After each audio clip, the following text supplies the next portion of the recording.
Egypt air থেকে ভাড়ায় নেওয়া নষ্ট দুটি এয়ারক্রাফটের জন্য প্রতি মাসে বিমানের 10 কোটি টাকা লোকসানে ক্ষোভ প্রকাশ করেছেন নতুন বিমানমন্ত্রী এবং সচিব।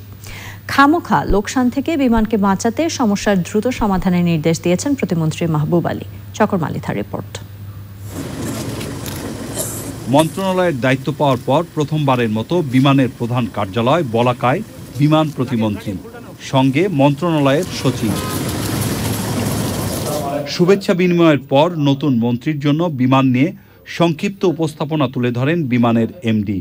সে সময় ব্যবস্থাপনা পরিচালকের কাছে বিমান সচিব জানতে চান 2014 সালে ভাড়ায় আনা ইজিপ্ট এয়ারের নষ্ট দুটি এয়ারক্রাফটের জন্য আর কতদিন বিমানকে লোকসান গুনতে হবে।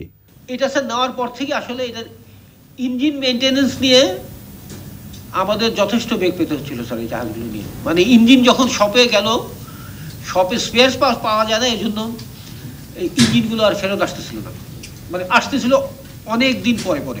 আপনার যে টেকনিশিয়ান এখান থেকে যাচ্ছে সেই টেকনিশিয়ান সে মিশরের কোম্পানির সাথে মিলে গেল কিনা, বা তারা নিজেরাই কি আনহোলি অ্যালায়েন্সে কোনো কিছু করছে কিনা, এটা আমরা দেখার কথা বলেছিলাম, কিন্তু আসলে কিন্তু আমরা জানতে পারিনি আর কি। এই দুটো বিমান যদি অনাদিকাল ধরে চলে এইভাবে, তাহলে বিমান একবারে মানে ভিটায় ঘুঘু চড়তে আর সময় লাগবে না আর কি।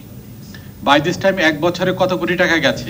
12 গুণ 10 120 কোটি টাকা কোনো কারণ ছাড়াই বিমান লস গুনছে, এবং আরো যে কতদিন লস গুনবে তার কোনো ইয়ত্তা নাই। এগ্রিমেন্টের স্ট্যান্ডার্ড প্রবলেম হচ্ছে, মানে যে এয়ারক্রাফটটা চলে যাচ্ছে বাজার থেকে, এটাই হচ্ছে বড় প্রবলেম। যখন এই বিষয়টা নিয়ে এতটা জটিলতা হচ্ছে, তাহলে মন্ত্রণালয় সচিব হিসাবে আমি জানলাম না কেন যে তারা ওখান থেকে আসছে? আমি নিজে তাদের সাথে কথা বলতাম। আপনারা যখনই কোনো সমস্যা পড়েন তখন মন্ত্রণালয়, যখন সমস্যা তখন আপনারা হলেন কোম্পানি, তখন মন্ত্রণালয় কিছুই না। এই মানসিকতা ত্যাগ করতে হবে আপনাদের। এর জবাবটা চাই, আগে এই জবাবটা দেন, তারপর অন্য কথা হবে। এক পর্যায়ে সংবাদকর্মীদের কনফারেন্স রুম থেকে বাইরে যেতে বলা হয়। 3 ঘন্টার রুদ্ধদ্বার বৈঠকের পর সাংবাদিকদের সঙ্গে আনুষ্ঠানিকভাবে কথা বলেন প্রতিমন্ত্রী। এই ব্যাপারে আমরা বিস্তারিত আলোচনা করেছি। ইতিমধ্যেই আমি প্রস্তাব রেখেছি যে মাননীয় আমাদের সচিব সাহেব আছেন, আমাদের এমডি সাহেব আছেন, আর টেকনিক্যাল এক্সপার্ট কেউ যদি সম্ভব হয় এই মাসের মধ্যেই যাদের কাছ থেকে বিমান লিজ নেওয়া হয়েছে তাদের সঙ্গে আলোচনা করা, কিভাবে এই দায়িত্ব থেকে আমরা মুক্তি পাই সেই ব্যাপারে প্রচেষ্টা করা। 2014 সালে 50 কোটি টাকা অগ্রিম দিয়ে মিশর থেকে অনেক পুরনো দুটি বোয়িং 737 এয়ারক্রাফট ভাড়া নেয় বিমান। 1 বছরের মাথায় নষ্ট হয়ে চলাচলের অযোগ্য হয়ে পড়ে জাহাজ দুটি।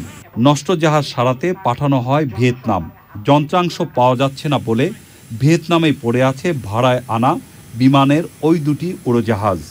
আর চুক্তির শর্ত অনুযায়ী ইজিপ্ট এয়ারকে প্রতি মাসে বিমান দিচ্ছে 10 কোটি টাকা। চকর মালিথা, চ্যানেল আই, ঢাকা।